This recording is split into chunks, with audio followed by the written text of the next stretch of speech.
la place. Donc voilà ce qui a attiré l'attention finalement des autorités, d'accord, donc qui sont intervenus et qui l'accusent d'entrée illégale sur le territoire national puisque c'est puni par la loi.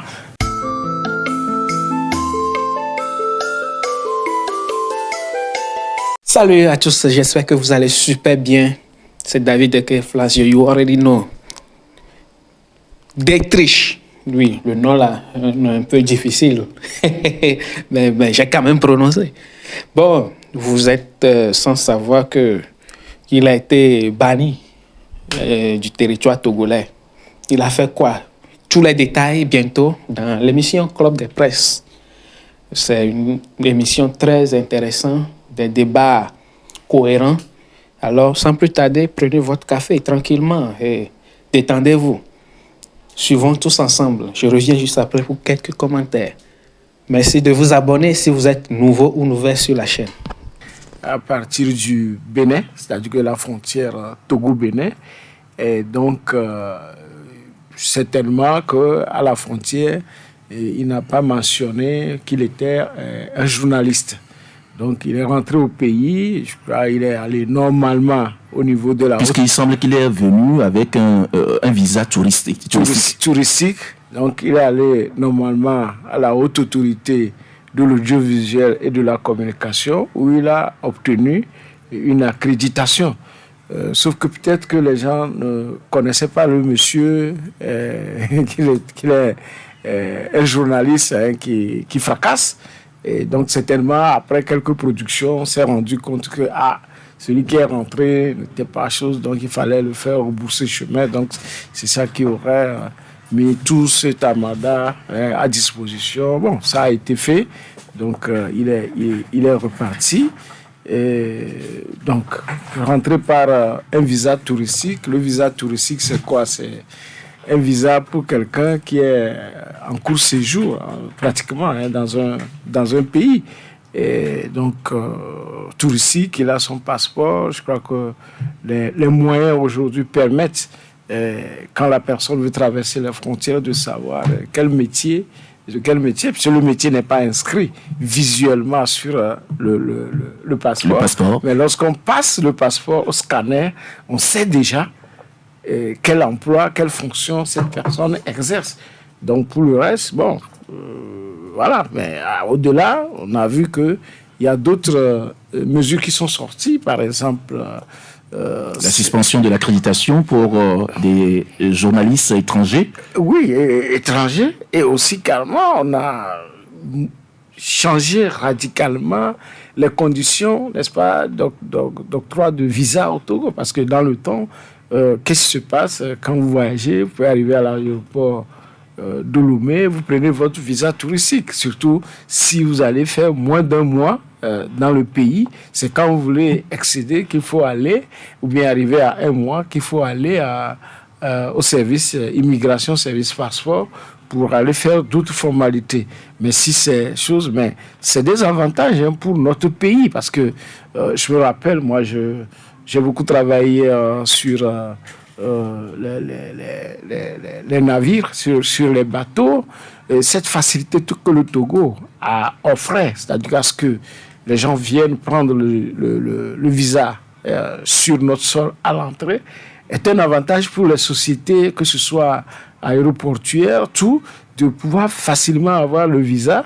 Et c'est ça le crew change surtout, c'est-à-dire que s'il faut changer des membres d'équipage des bateaux, donc ça permettait d'aller vite. Donc les gens choisissent, sinon le Togo, pour le changement d'équipage des bateaux. Vous savez, c'était revenu pour nos sociétés. Maintenant, avec ce changement, ça va aussi empiéter les revenus de certains Togolais. D'accord.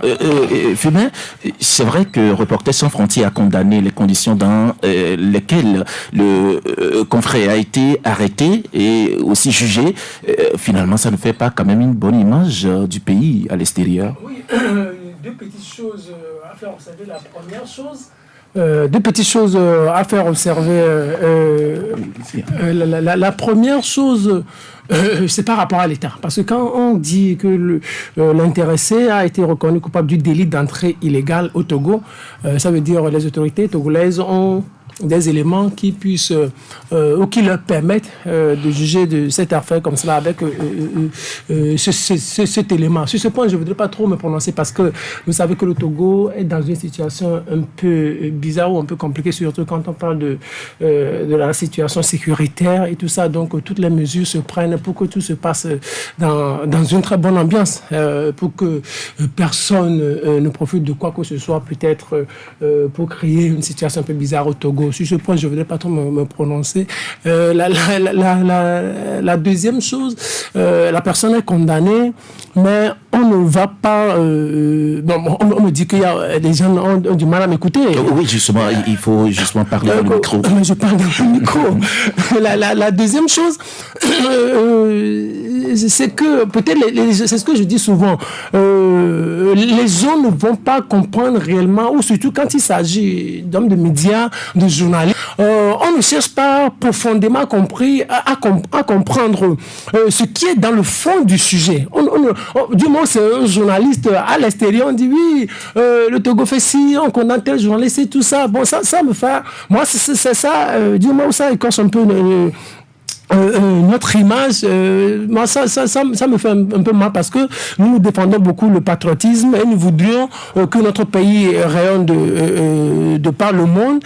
Et aussi, quand la situation, ces genres de situations surviennent comme cela, on cherche partout à épingler le Togo, à le donner une mauvaise note. Peut-être que le Togo a raison dans certaines de ses actions. Alors, grosso modo, ce que je voudrais dire pour conclure à ce niveau, c'est qu'il faut que tout le monde arrive à respecter les règles qui régissent notre profession. Si vous êtes à l'étranger, vous êtes un étranger, vous devez rentrer au Togo pour venir exercer votre métier ou venir couvrir des événements, vous rentrez de façon légale et vous n'aurez pas de problème. D'accord. Merci beaucoup, Firmin.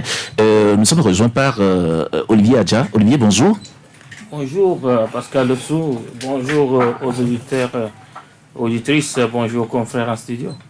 Nous sommes en train de parler de ce confrère français qui était venu alors dans notre pays pour la couverture des élections, mais on a appris, on sait ce qui s'est passé par après. Il a été arrêté, jugé même 6 mois d'emprisonnement avec sursis avant d'être expulsé.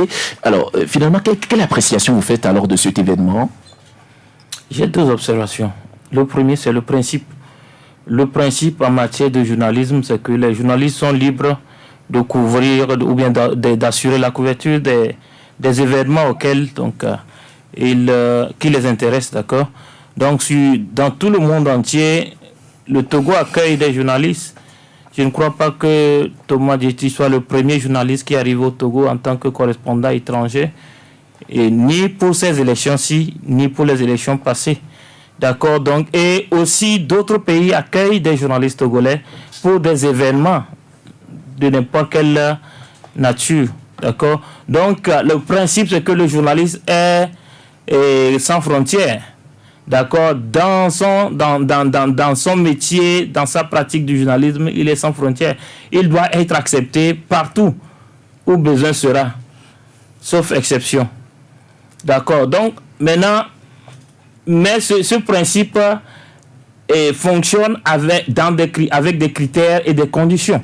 D'accord, et aussi bien pour le journaliste que pour le citoyen lambda, pour entrer dans un pays, il y a un processus, il y a une procédure et il y a des conditions à remplir.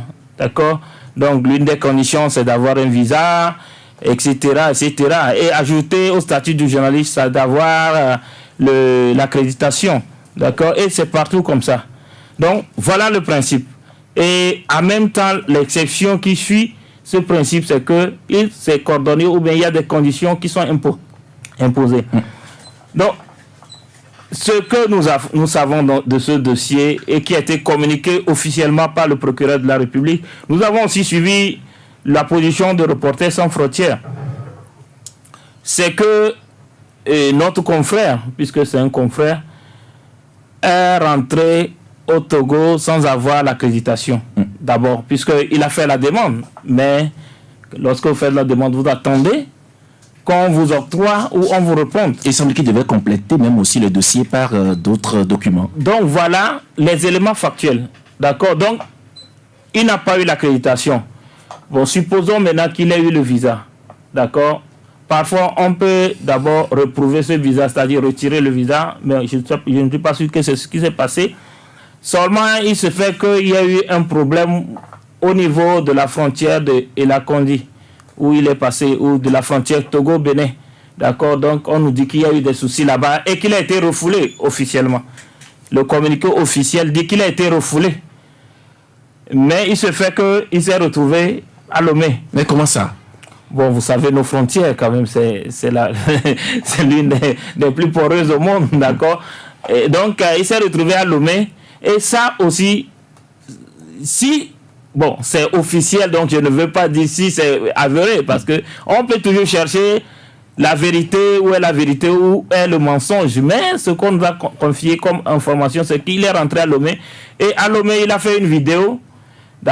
Et c'est après la publication de cette vidéo qu'on a commencé par constater qu'il est à Lomé. Pour peut-être, moi je ne dis pas ça, mais peut-être démontrer à ceux qui l'ont refoulé que malgré leur décision, le voilà sur le territoire togolais et au chaud, ou bien au frais, puisqu'il fait chaud maintenant, donc au frais, dans un hôtel de la place.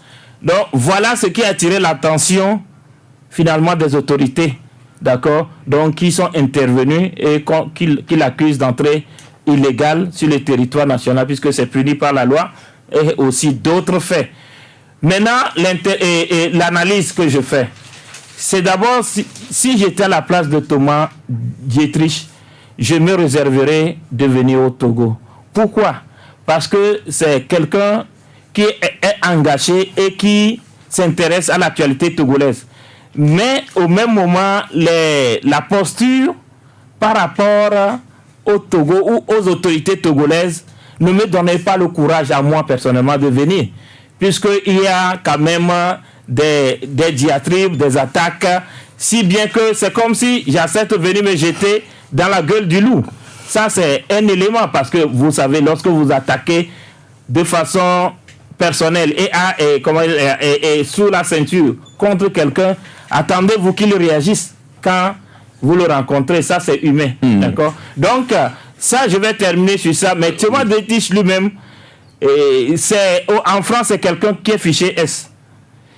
C'est quelqu'un qui est fiché S. Un fichier S, c'est des gens qu'on taxe de terroristes. D'accord? En France, ils ont des catégories de personnes dangereuses. Donc, c'est quelqu'un qui est fiché S. Donc, même lorsque les autorités togolaises peuvent aussi considérer le fait que c'est quelqu'un qui est fiché S dans son propre pays et qui est considéré comme un terroriste, bon, je ne sais pas quel type de terroriste on l'accuse, mais c'est son pays qui l'a fiché S, ce n'est pas nous au Togo. Donc, tout ceci étant dit, je crois que la sagesse aurait voulu qu'il fasse ça. S'il était sur le territoire, il aurait pu s'abstenir de certaines sorties médiatiques. D'accord, merci Olivier. Alors, le confrère était à Lomé pour la couverture des élections, bien sûr, et nous savons que la campagne électorale a débuté depuis un temps, depuis le samedi dernier. Aujourd'hui, nous sommes pratiquement à une semaine alors de cette campagne. Francisco, quelle est l'appréciation que vous faites alors de cette période, ou du moins de ces moments de campagne électorale que nous venons alors de passer? Tout d'abord, permettez-moi de mettre encore un peu de bémol dans ce qu'il a dit. Et le communiqué a bien précisé qu'il est rentré par un visa touristique. Ça veut dire qu'il n'est pas passé par le fleuve Mono, tout ça là pour rentrer. C'est pourquoi je dis que normalement nos passeports, même vous aussi ici, si vous voulez voyager, même à partir de l'aéroport de Lomé, même une des frontières, je sais que vous serez retardé pour un moment pour qu'on vérifie s'il faut vous laisser partir. Ça, il faut vous le mettre en tête. Donc, bref, le communiqué n'a pas dit que la personne est venue par... Peut-être qu'il n'a pas déclaré sa fonction. Il dit qu'il y a le process. Quand on passe le passeport au scanner, on sait systématiquement de qui on a affaire. Donc, d'accord, revenons maintenant à la question de la campagne électorale. Pour la campagne, on est en train de suivre. Moi, déjà, le vendredi dernier, aussitôt après notre émission, moi, j'étais parti à Takwame. Et c'est de là que j'ai vu samedi comment la campagne a démarré. Ceux qui ont les moyens, c'est avec les caravanes. Ceux qui, surtout les indépendants, c'est d'abord le porte-à-porte. Et j'ai vu aussi, quand je suis revenu à Lomé le lendemain, j'ai vu également que, en fait, dans la ville de Lomé, il y en a qui font qui font les caravanes.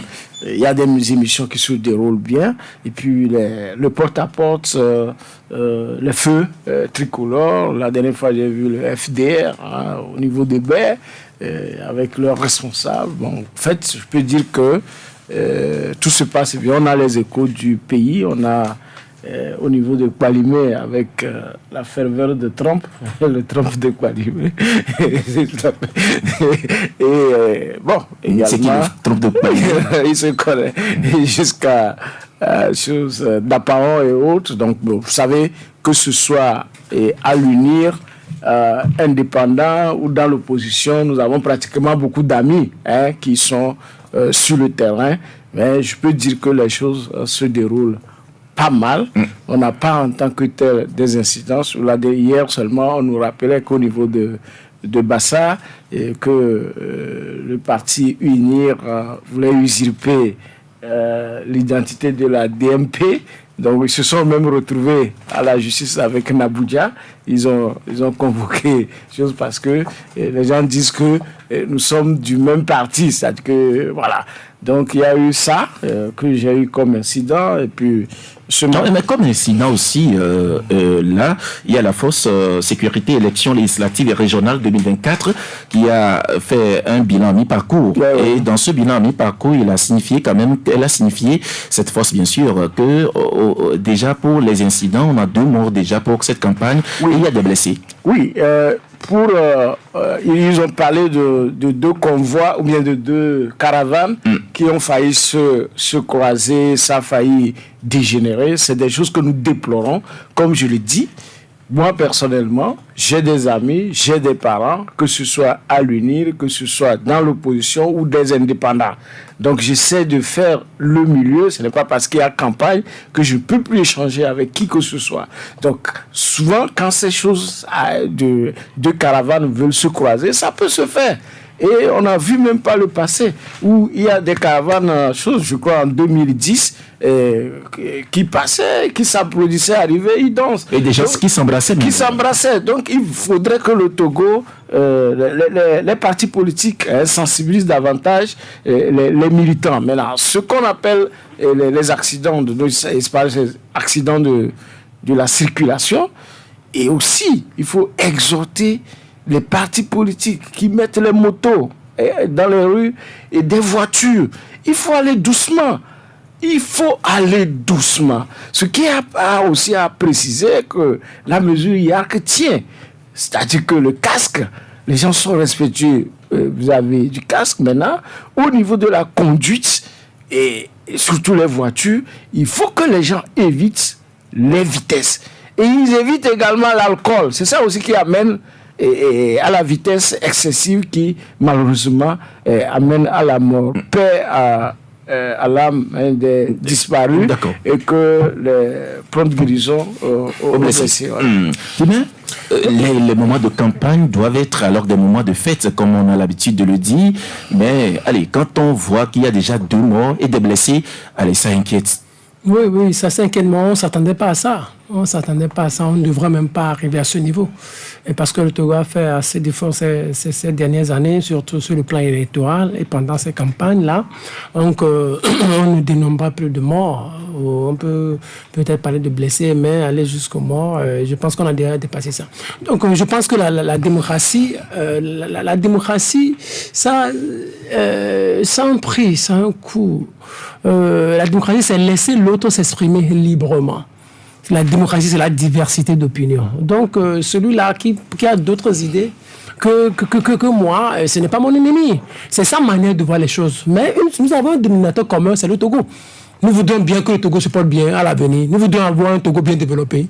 Nous voudrions avoir un Togo bien dans le Conseil des Nations. Nous voudrions avoir un Togo qui rayonne de par le monde. C'est ça notre ambition. C'est l'ambition de ceux qui sont au pouvoir et c'est l'ambition aussi de ceux qui sont opposants. Donc, on n'a pas besoin de s'affronter en cette période de campagne. C'est pour ça que nous insistons véritablement sur la paix et le patriotisme. Nous prions vivement que les choses se déroulent bien. Parce que quand vous suivez la télévision nationale, le soir, vous voyez toute l'ambiance qui est dessinée là, et c'est joli, c'est beau, donc on ne peut qu'encourager ça. Et quand vous allez aussi à l'intérieur, vous voyez tout ce qui se passe, donc on ne peut qu'apprécier ça. Donc nous prions vraiment Dieu de nous assister, comme le général Yaka a l'habitude de dire, c'est Dieu qui assure la sécurité, alors que ce Dieu-là qui nous écoute, qui nous a créés, assure la sécurité de tous les Togolais. D'accord. Olivier, c'est vrai que quand on regarde un tout petit peu le tableau de cette campagne électorale, on voit que beaucoup de couleurs sont dans la rue et ça fait vraiment plaisir de regarder ces couleurs. Ça veut dire, ça participe même d'ailleurs à la vie démocratique de notre pays, bien sûr, mais arriver jusqu'à ce que, du moins, c'est qui s'en sortent alors des morts, je pense quand même que ce n'est pas aussi quelque chose qu'on doit apprécier. Oui, mais avant ça, j'ai le communiqué du procureur puisqu'il en a parlé. Et le deuxième chapitre, le mercredi 10 avril 2024, autour de 23h, il s'est présenté, M. Thomas Détiche, au poste frontalier de Sanvikondi venant de Cotonou, en fin d'entrée en territoire togolais. Ayant retrouvé son dossier d'où il apparaît qu'il n'avait pas obtenu l'accréditation de la HAC, les agents de l'immigration lui ont refusé l'entrée au Togo. Ça veut dire tout simplement qu'il soit détenteur d'un visa ou pas, l'entrée a été refusée. Donc, s'il se retrouve alors à Lomé, c'est qu'il s'est retrouvé illégalement puisque l'entrée lui a été refusée. Donc, cette parenthèse est déjà fermée. Et pour la campagne électorale, j'estime que jusqu'ici, une semaine, après, puisque demain, ce sera une semaine exactement, et les choses se passent plus ou moins bien. Parce que nous, on a craint, vu l'atmosphère dans laquelle la campagne a démarré, avec la question de la révision constitutionnelle et les appels de l'opposition à manifester la tension que cela a créé, il faut reconnaître qu'il y avait une certaine hantise sur le déroulement de la campagne. Et voilà, donc aujourd'hui, j'estime que globalement, les choses se passent bien, que la campagne se déroule de façon paisible. Maintenant, les morts, il faut dire que c'est essentiellement arrivé par accident. Ce n'est pas à la suite d'affrontements entre camps opposés ou voilà, donc militants de partis politiques. Non, ce sont des accidents de la route. Et là, il faut plutôt en appeler aux formations politiques qui drainent leurs militants ou des populations sur des lieux de campagne à faire attention parce que ce sont des vies. Donc, il faut d'abord ce sont à eux de nous donner l'exemple du civisme dont nous demandons sur les routes, d'éviter la vitesse, de respecter les feux de signalisation, etc., parce que nous ne transformions pas les moments de campagne en période de deuil pour des familles. Parce que ceux-là qui sont décédés sont sortis de la maison et en promettant de revenir. Et pour donc cette campagne, ils ne vont plus revenir. Ce n'est pas par fait de troubles ou de heurts entre les militants, mais c'est les accidents. Donc je crois qu'il y a un problème. Maintenant, globalement, moi j'estime que tout se passe bien. Et le vœu, c'est que nous puissions maintenir cette atmosphère jusqu'à à la fin de la campagne, le jour de l'élection et au-delà, le jour de la proclamation des résultats, parce que les moments difficiles se situent surtout entre les périodes d'élection et la période des proclamations des résultats, une période qui amène certains candidats à ne pas accepter les résultats des urnes et donc à manifester ou à jeter leurs militants dans les rues. C'est vrai que les députés sont appelés à la plénière ce matin. Et c'est vrai qu'il y a la campagne également qui se poursuit, la campagne électorale bien sûr qui se poursuit, mais les députés aussi qui sont en plénière. Alors, Francisco, est-ce que vous arrivez à comprendre que parmi même ces députés, il y a des gens également qui sont candidats, mais au même moment qui se retrouvent maintenant en plénière, tandis que d'autres sont sur le terrain? Oui, vous voyez, on le disait depuis, hein, tous les timings sont faussés. Nous, on le disait que ces élections ne devaient même pas avoir lieu. Il fallait les renvoyer en 2025. Mais semble-t-il que c'est lui. Mais il y a un calendrier électoral à respecter. Oui, bon, ils ont déjà faussé. On dit que l'élection doit avoir lieu 1 mois avant la fin du mandat. Ils ne l'ont pas fait. Ils ont laissé rentrer. Aujourd'hui, nous sommes au milieu du 4e mois. Ouais, donc c'est déjà une grosse anomalie. Et donc, pour corriger tout ensemble, c'est ce que nous, on proposait. Donc maintenant, quand vous voyez tous les timings, présentement même, nous sommes en saison pluvieuse. Nous sommes en saison pluvieuse. Donc, ceux qui ont choisi la période, ils l'ont mal choisi. Et donc, les députés présentement sont à l'Assemblée nationale. On nous a signalé que ce matin, ils sont à l'Assemblée nationale pour la relecture de la loi. Donc, quelqu'un nous a dit, sinon Gilbert Bavara sur RF et les médias internationaux, TV5 Monde, voilà, a confirmé que, disons, les chiens à bois, la caravane passe. Donc, le test sera voté. Donc, on attend de voir, mais moi, j'estime qu'il n'y a pas urgence parce que même l'ancienne constitution, c'est-à-dire que de la 4e République, prévoyait le Sénat.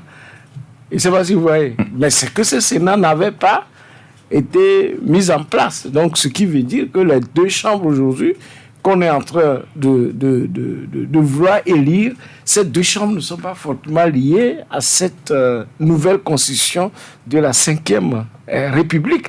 Donc, la constitution de la 5e République peut attendre et que les députés qui seront élus, d'accord, après le 29, puissent légalement, n'est-ce pas, s'il y a lieu, revoir ces tests et choses. Donc, bon, mais nous, on ne connaît pas, on n'est pas dans le secret des dieux, mais peut-être que les autres diront mieux. D'accord. Et Fémin, quelle appréciation vous faites alors de cet état de choses? Je vais bien parler du fait que les députés sont actuellement en assemblée, enfin en plénière, j'allais dire, et au même moment, il y a d'autres également qui sont sur le terrain pour la campagne électorale, bien sûr.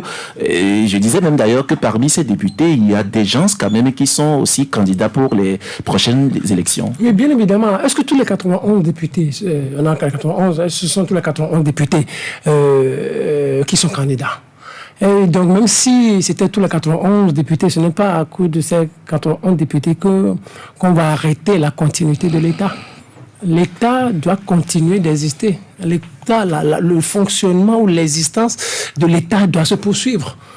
Même en pleine campagne électorale, s'il y a des urgences, vous faites appel. Si vous êtes ministre, peut-être même s'il y a des ministres aujourd'hui sur le terrain, et que peut-être on a besoin d'eux le soir pour une urgence, il y a des ministres, peut-être non, si on a besoin d'eux pour une urgence au ministère, ils vont descendre, parce qu'ils sont en campagne, qu'on ne va pas les appeler. Donc l'État doit fonctionner, l'Assemblée nationale doit continuer de fonctionner. S'il y a une urgence à l'Assemblée nationale, on doit faire appel. N'oubliez pas, ils sont candidats, mais ils sont aussi députés. Ils n'ont pas démissionné de leur poste de député. Puisqu'ils sont en fonction. Puisqu'ils sont en fonction. Donc on peut toujours leur faire appel. Même président de la République, écoutez, quand vous êtes président de la République et que vous êtes en campagne, tous les soirs, vous faites, à chaque 3 minutes, vous faites les rapports de comment évolue le pays. Vous êtes président de la République, vous êtes candidat, mais aussi vous êtes président de la République.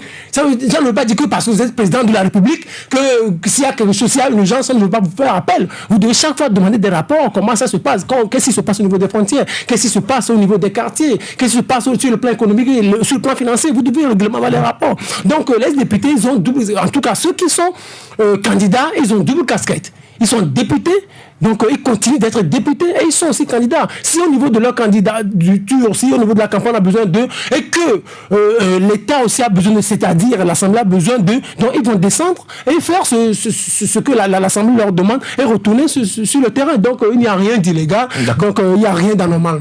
D'accord. Olivier, c'est vrai que, allez, quand on suit même les propos alors du ministre Bawara, on a et même d'ailleurs fait écouter un extrait de ces propos hier ici dans cette émission Club de la Presse, par rapport même au fait que, allez, est-ce que déjà avant le 29, est-ce que la loi fondamentale, la nouvelle loi fondamentale puisse être vraiment adoptée, promulguée? Il a dit qu'il y a possibilité. Est-ce qu'on peut s'attendre quand même que déjà avec cette plénière des députés, alors les choses vont aller très vite? Non, c'est ce à quoi on peut s'attendre. Parce qu'on ne convoque pas les députés pour leurs beaux yeux, on les convoque pour un travail, et surtout en période électorale ou en période de campagne, lorsqu'on fait revenir les députés qui étaient sur le terrain, ce n'est pas voilà donc pour voir leur beauté, d'accord, c'est pour qu'ils puissent faire un travail. Bon, la question se pose toujours sur l'opportunité en tout cas de la proposition et de ce vote-là. Mais il faut faire la différence entre la légalité et l'opportunité. Parce que jusqu'à preuve du contraire, ces députés sont toujours en fonction. D'accord? Ils restent députés jusqu'à... Voilà, donc on ne va plus reparler de l'article 52 de la Constitution. Donc, de façon légale, ça passe. Mais ça pose en même temps des questions.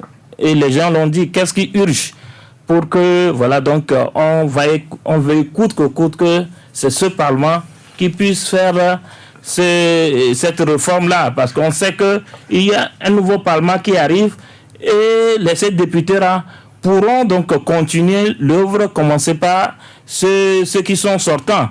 Et peut-être le parti au pouvoir craint le fait de ne pas avoir la majorité absolue dans le prochain Parlement, peut-être. Mais je serais étonné que le Parti uni n'ait pas la majorité absolue. Je serais étonné. Donc, bon, voilà la question qui se pose. Mais il faut faire la différence entre la légalité. Ce qu'ils sont en train de faire, c'est bien légal. En tout cas, les experts l'ont dit que c'est légal. Maintenant, et l'opportunité, et puis voilà donc le timing de cette réforme. Oui, je peux répondre. Oui, je ne sais pas ce qui urge, mais cela peut-être pas engendrer des coûts. Parce que si on laisse passer les élections et que c'est après les élections, après les résultats, qu'on adopte la nouvelle constitution, mais vous devez savoir qu'on devra dissoudre l'Assemblée nationale. Parce que ce sera dans un régime parlementaire. Vous imaginez? Donc, si on va aux élections actuellement avec des résultats, et que du jour au lendemain, on change de république, mais n'oubliez pas, on va être obligé de dissoudre le Parlement. Donc, quand on dissout le Parlement, ça veut dire qu'en réalité, il y a une certaine, je ne dirais pas une cacophonie, mais c'est-à-dire, il y a beaucoup de choses qui seront remises en cause. Donc, on dissout le Parlement, donc on va faire appel encore aux députés, au corps électoral, pour se conformer à la nouvelle Constitution. Donc, c'est pour moi, je pense, à mon sens, je ne sais pas ce qui se passe, mais je pense que c'est ma manière de voir les choses. D'accord. Donc, finalement, c'est une question oui, Olivier de profane. Finalement, si on avait le Sénat sans le régime parlementaire, on sera obligé de dissoudre le Sénat aussi. C'est-à-dire, on fait les élections, c'est les élections régionales. Et si c'est qu'on avait le Sénat? Si on avait le Sénat, il fallait alors dissoudre aussi le Sénat au même moment. C'est pas bon, moi je n'en sais rien. D'accord, c'est une question que vous posez. Francisco, finalement, oui, la question que nous nous posons depuis longtemps, c'est que qu'est-ce qui urge? C'est quoi l'opportunité aujourd'hui pour que, du moins, on aille rapidement à cette nouvelle constitution, tandis qu'il y a déjà les élections législatives qui sont là devant nous et qu'on peut facilement donner l'opportunité à cette nouvelle législature à le faire. Non, je l'ai bien dit tout à l'heure, moi je ne suis pas dans le secret de Dieu. C'est ceux qui sont en train de manager cette nouvelle constitution seuls et qui savent. Tout à l'heure, Olivier Adja vient de dire que c'est impossible que le parti au pouvoir n'ait pas la majorité dans la prochaine assemblée. D'accord? Donc voilà, qu'est-ce qui urge? Ok? Donc, ce qu'on doit désormais faire, Ce n'est pas parce que on a prêté le flanc ou bien on a donné une certaine soi-disant opportunité, soit à son opposition, et en rallongeant peut-être une durée ou en violant les tests. Et ici et là, je vais vous dire, et quand vous prenez par exemple la loi sur la décentralisation, mais la loi sur la décentralisation qui avait été votée exige un domicile au premier dirigeant, par exemple, d'une localité. Et c'est dans les tests qui ont été votés. Mais ça a été voté après, mais tout le monde a violé. C'est-à-dire que ce soit les maires issus de l'opposition, ou ils se sont entendus pour mettre, n'est-ce pas, certains articles de cette loi de côté. Vous imaginez? Donc, l'opposition aussi pense qu'on leur fait du bien.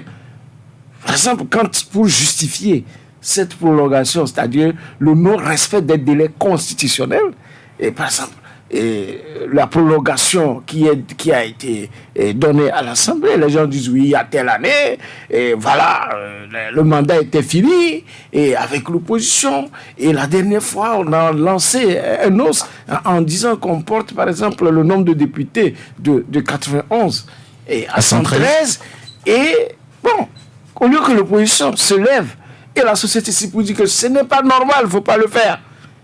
Mais ils se sont mis complaisants, sinon composants, et ça a été fait. Donc, dans les délais qu'on dit illégal. Donc, du coup, l'illégalité a continué. Oh, la loi dit d'organiser les élections. Quand les élections n'arrivaient pas, il fallait se lever pour exiger. Vous avez vu le Sénégal, ce qui s'est passé. Macky Sall, quand il a été contraint, qu'il doit quitter le 2, parce que le compte à rebours, le Conseil constitutionnel, dit qu'il ne doit plus être à la présidence le 2. Qu'est-ce qui s'est passé? On a écouté le temps de la campagne présidentielle. Ah oui, c'est ce qu'on appelle respect des lois qu'on se donne. Mais ici, on voit des autorités, des juristes, pour dire oui, que c'est parce que la dernière fois, j'ai volé, on ne m'a pas arrêté, donc je continue de voler. Non, il faut qu'on respecte notre... Parce qu'aujourd'hui, le Togo est en train de faire la risée du monde. C'est en train de faire la risée du monde parce que c'est un pays typiquement particulier que nous sommes en train de vivre. D'accord? Vous êtes de la presse, nos confrères, que de l'extérieur, il y a beaucoup qui vous disent mais qu'est-ce qui se passe chez vous? C'est quel village? Donc, en fait, moi, ce que je souhaite, ce que je veux pour le Togo, c'est qu'au moins les tests qu'on se donne là, qu'on les respecte. D'accord. Olivier, c'est vrai que jusqu'à présent, personne n'a expliqué pourquoi les élections n'ont pas été organisées dans les délais appropriés, c'est-à-dire le 30 jours avant, même, comment l'appelle-t-on, la fin du mandat des députés. Absolument. Toi et moi, on ne le sait pas encore. Et de toutes les façons, même si on devait faire cette révision constitutionnelle, on aurait pu le faire dans le délai constitutionnel, c'est-à-dire au cours des mandats, avant la fin du mandat des députés, c'était aussi possible. Hein. C'était pas extraordinaire. Ça aurait été possible de faire cette révision avant la fin, c'est-à-dire avant fin décembre, le mois de décembre 2023, d'accord. Donc, on ne sait pas, on n'est pas dans le secret des dieux pour savoir ce qui s'est passé. Mais il aurait au moins été bien fallu que le gouvernement, les autorités de gouvernement puissent informer l'opinion. Parce qu'une élection, c'est d'abord est inscrite dans le calendrier constitutionnel donc, de notre pays.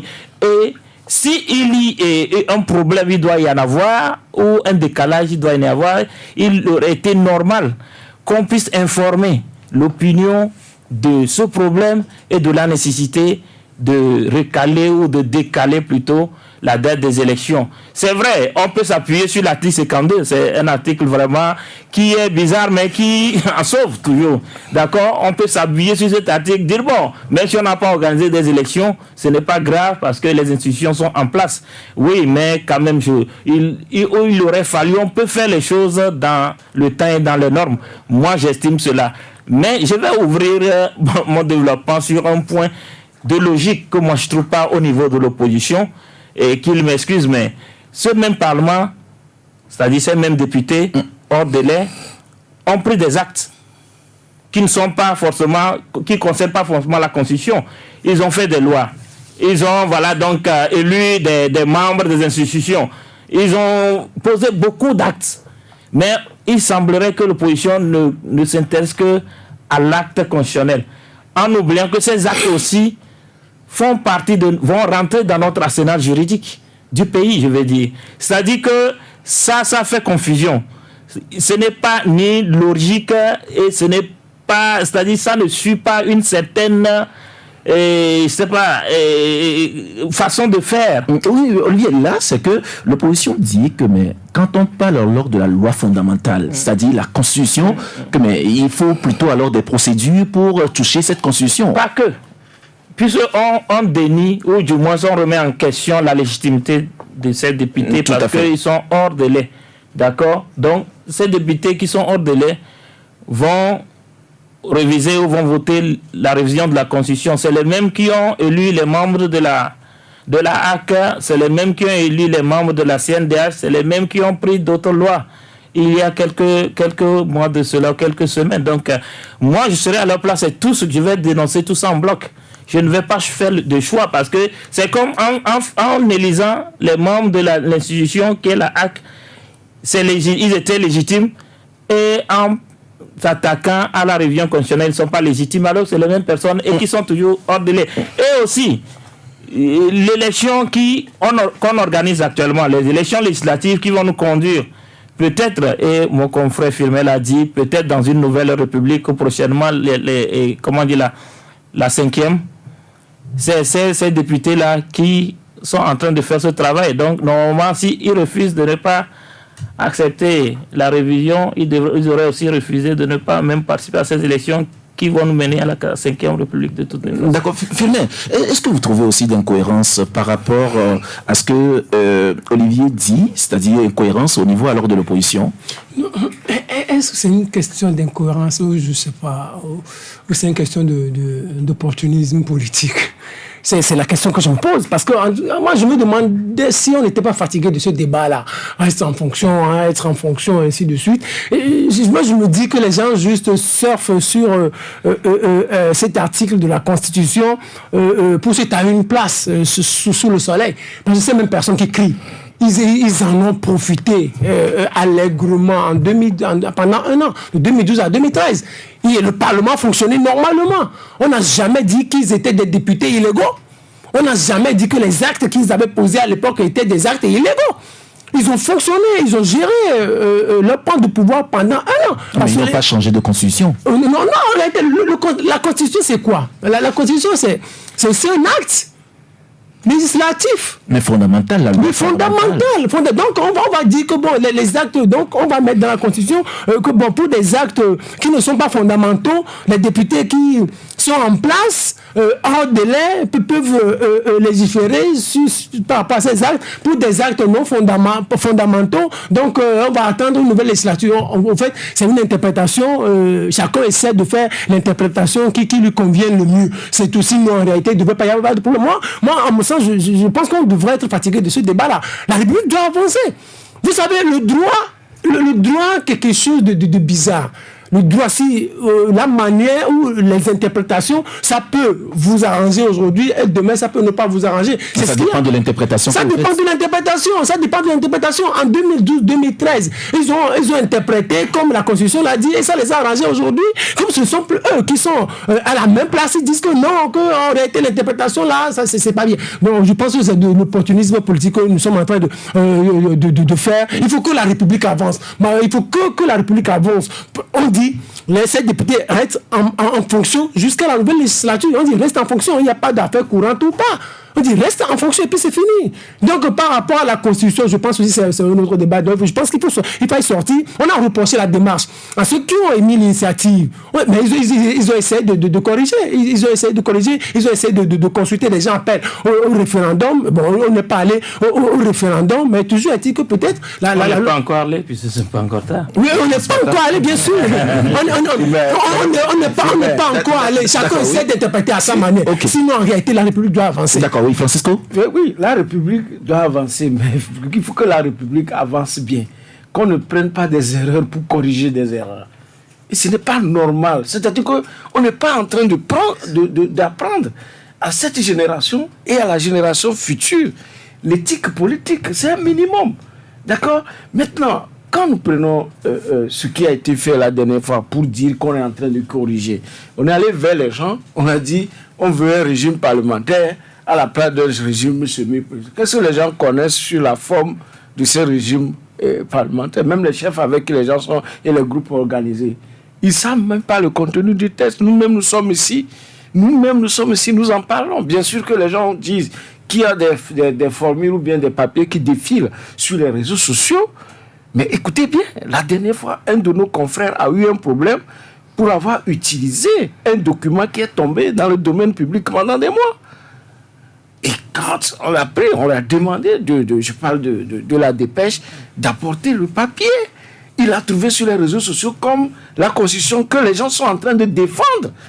Mais si vous prenez cette constitution, vous commencez par travailler, mais on peut également vous prendre comme ce qui s'est passé de l'autre côté. Puisqu'il n'y a pas l'authenticité. Mais il n'y a pas l'authenticité. Donc nous, comme ça, on ne peut pas nous prendre comme des moutons de Parnuge. Et filmer, je suis offusqué quand j'entends même filmer parler, défendre des choses qu'il ne connaît pas.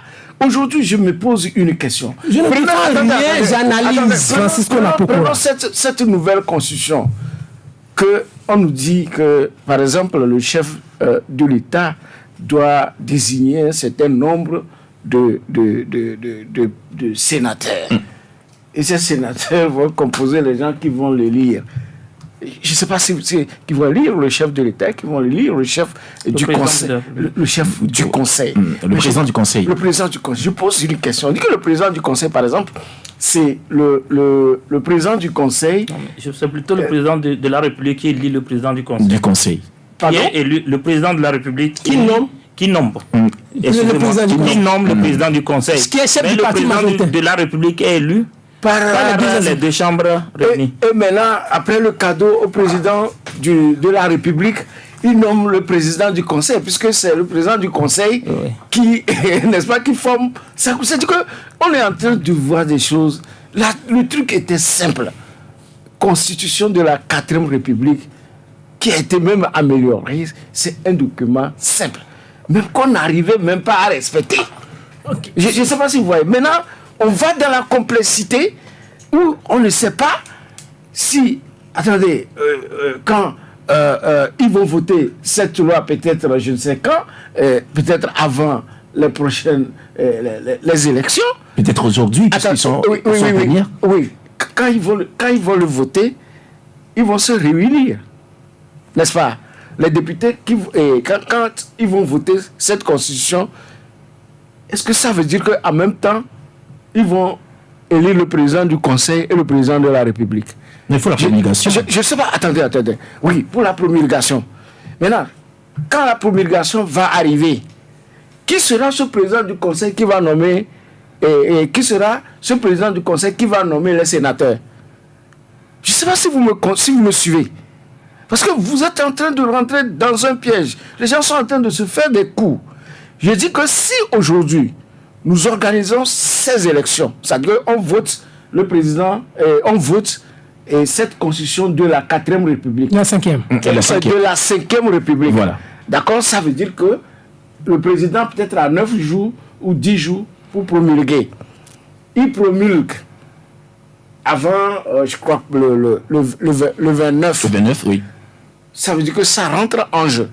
Est-ce que le Parlement que nous avons va se réunir pour élire le président du Conseil? Non, je pense que ça va s'appliquer plutôt à la législature. Oui, maintenant, la législature qui vient, la législature qui va arriver, on aura les corps régionaux et les élus les régionaux et les députés. Et les députés. Oui. D'accord? Mais comment on va former le Sénat? Qui va nommer? Voilà, non, je suis en train de vous poser des questions techniques. Mais attends, ce n'est pas nous qui avons. Je pense que. Moi, je vais dire deux choses. Vous savez, je vais dire deux choses. Je vais dire deux choses. Vous savez, bien sûr que peut-être des gens ne sont pas d'accord avec le régime parlementaire ou d'autres qui sont pour le régime semi-présidentiel. Vous savez, nous sommes dans ce que nous appelons la démocratie.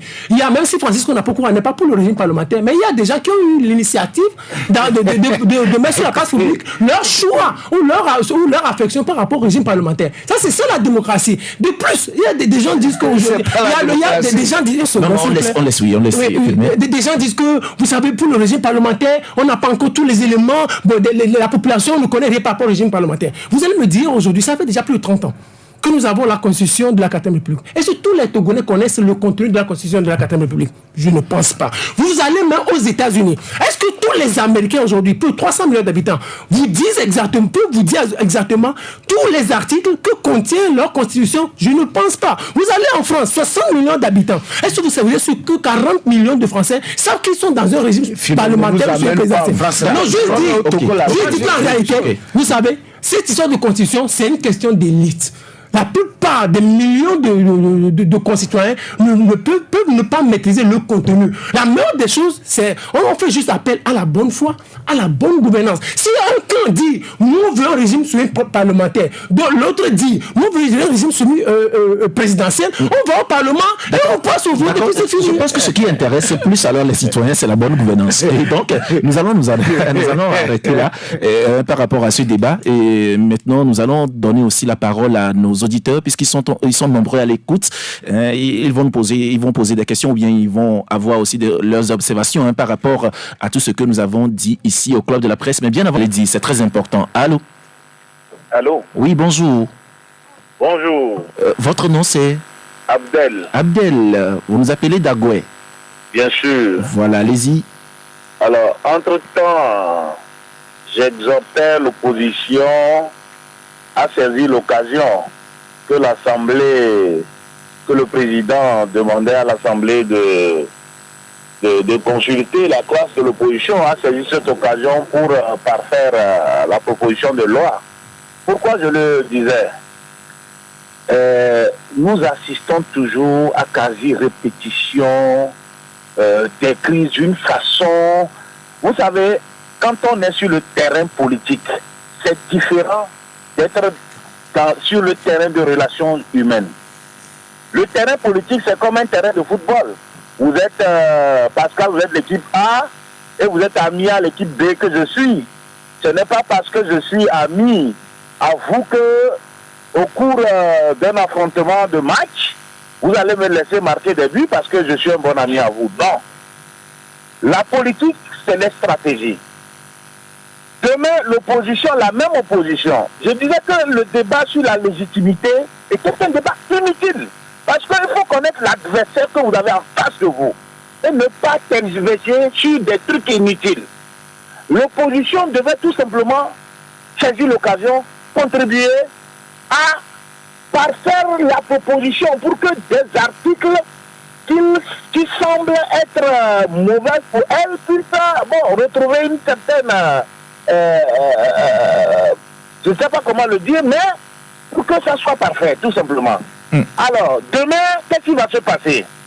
Cette même opposition reviendra. Elle ne va pas s'atteler sur les débats de légitimité. Non, maintenant, pour dire les articles, l'article tant, mais le jeu est déjà pipé. C'est ça la politique togolaise. Nous n'avons pas une politique cohérente. Et c'est dommage de constater ça à chaque fois. Pas une opposition cohérente que je voulais dire. D'accord, merci beaucoup Abdel. Merci d'être passé dans cette émission 22 21 33 114. Allô? Allô, bonjour. Allô?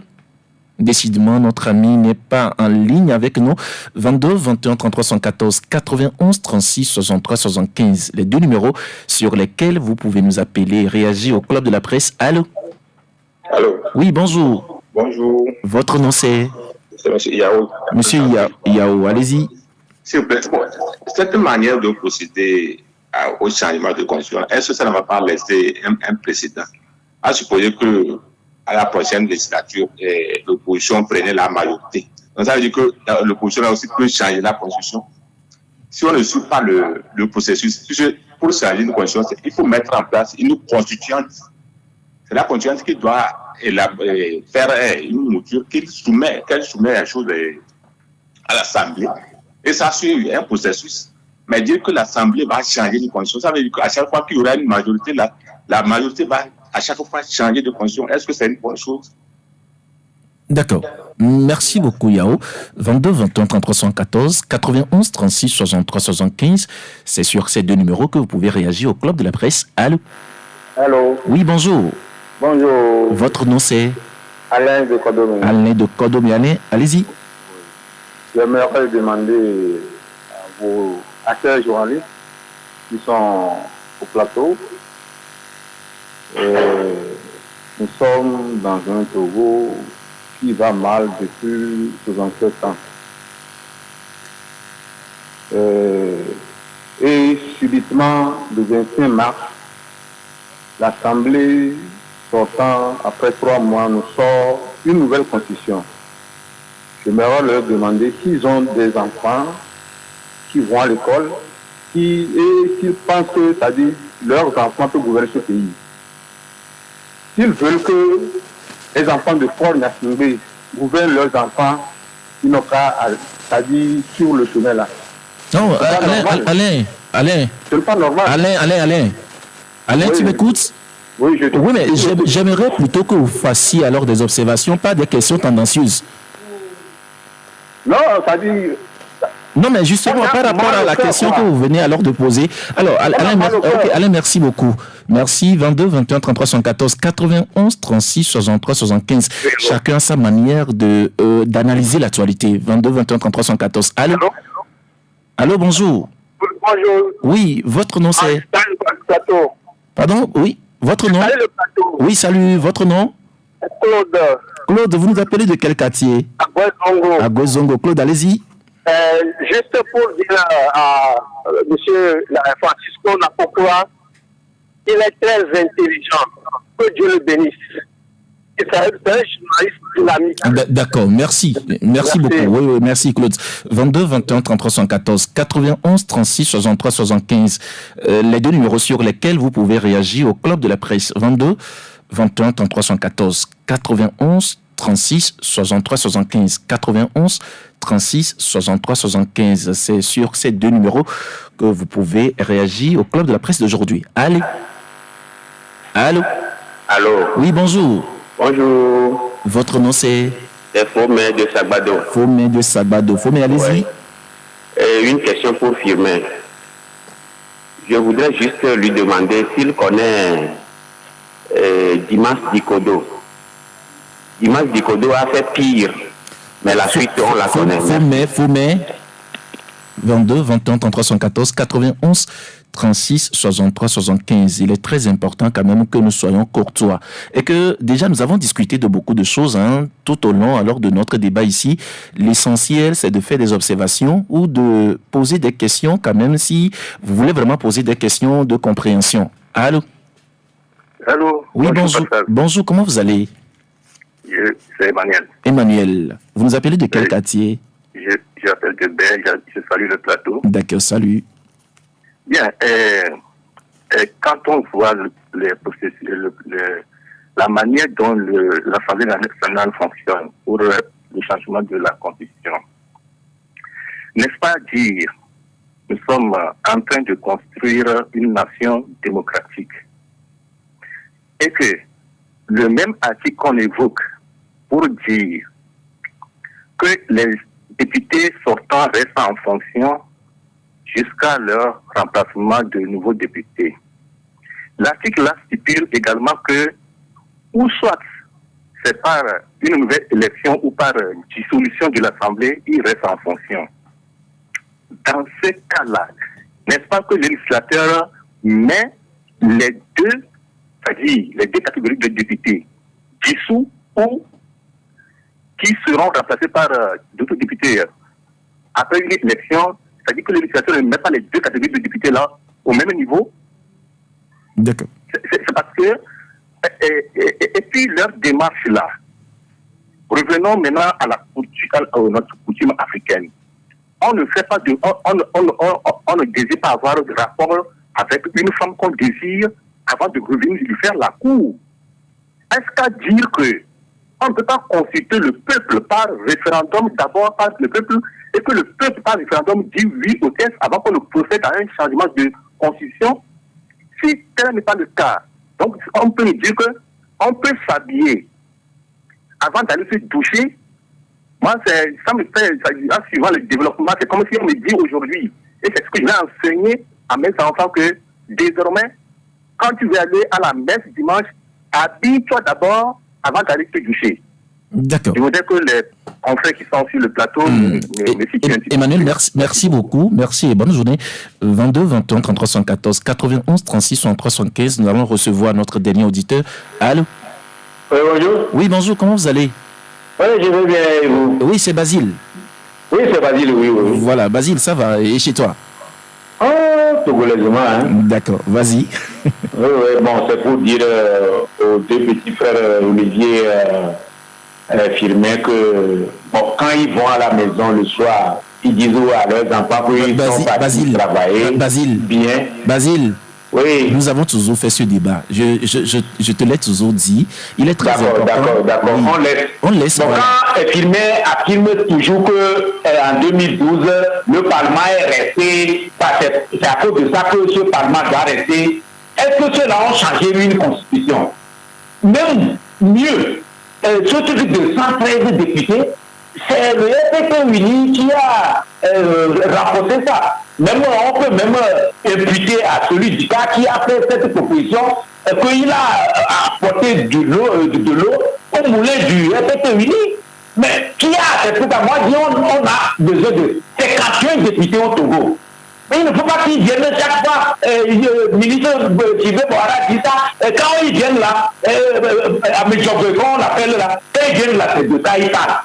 Mais c'est qui a, c'est toi-même, c'est quoi? Basile. Oui.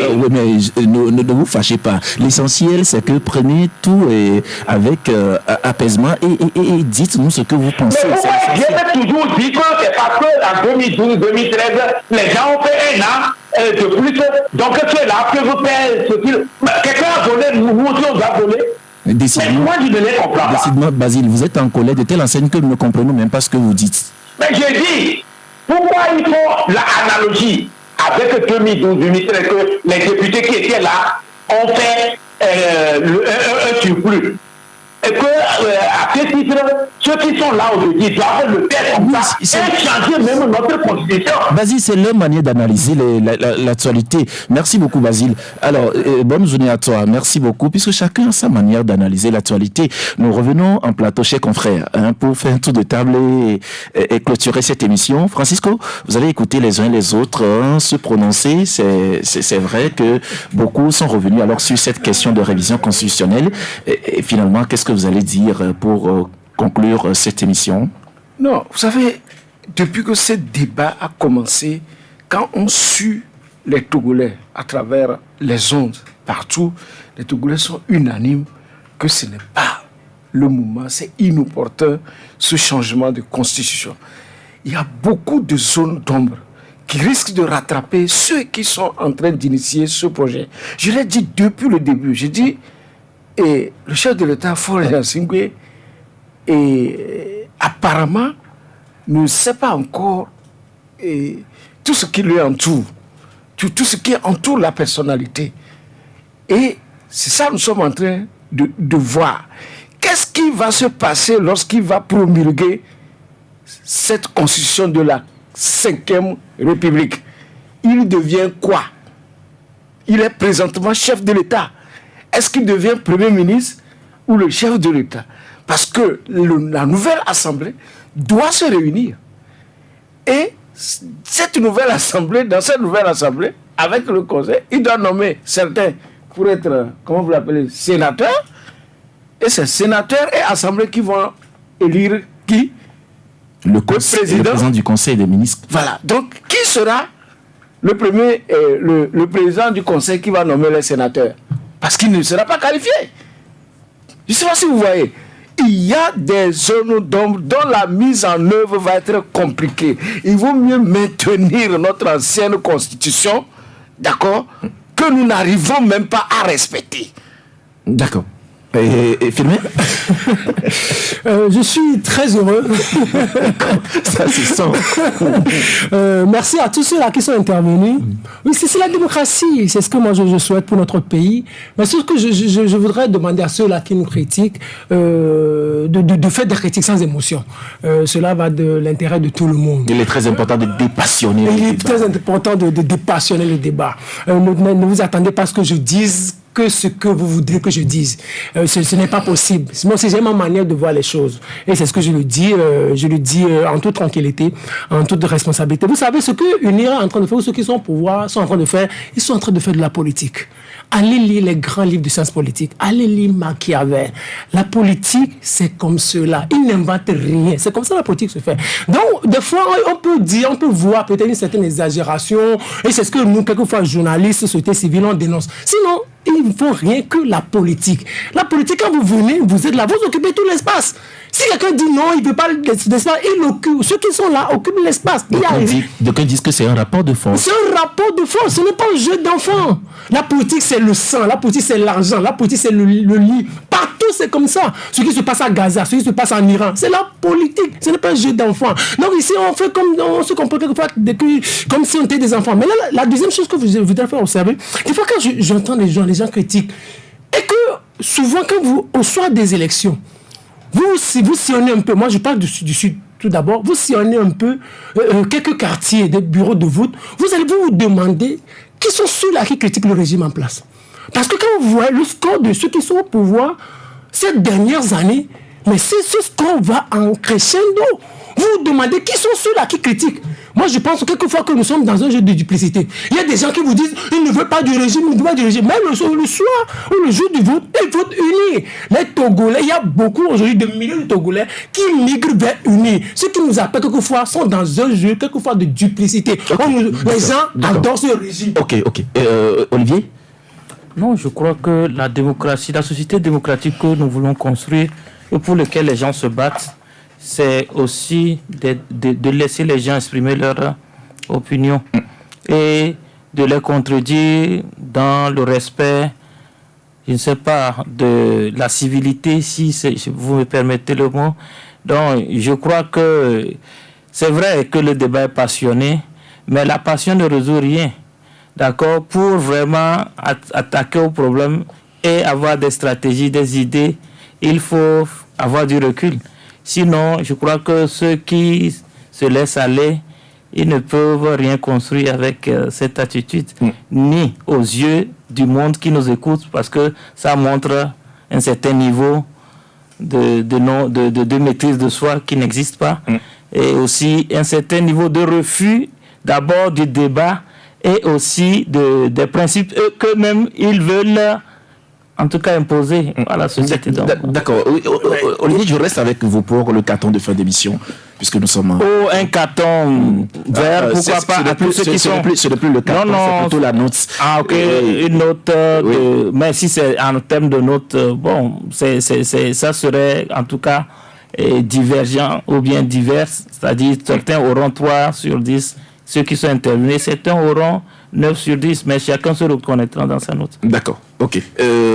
Francisco? Oui, je retire d'abord l'affirmation. Non, s'il te plaît. Carton de fin d'émission. Non, carton de fin d'émission. Non, il faut qu'ils respectent les électeurs. Oui, carton de fin d'émission, s'il te plaît.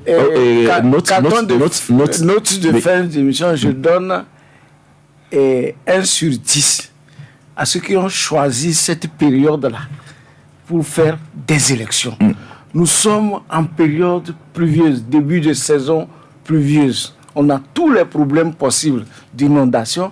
Aujourd'hui, c'est la campagne agricole de Lomé à Saint-Cassé. D'accord. Donc, vraiment, ils ont mal choisi. Merci beaucoup. Firmin, note de fin d'émission. Moi, je donne 7 sur 10 à tous les candidats, que ce soit de l'opposition ou du pouvoir, pour le bon déroulement de la campagne. D'accord. Merci beaucoup, Firmin Tekou Agbo, d'être passé dans cette émission. Merci, Francisco.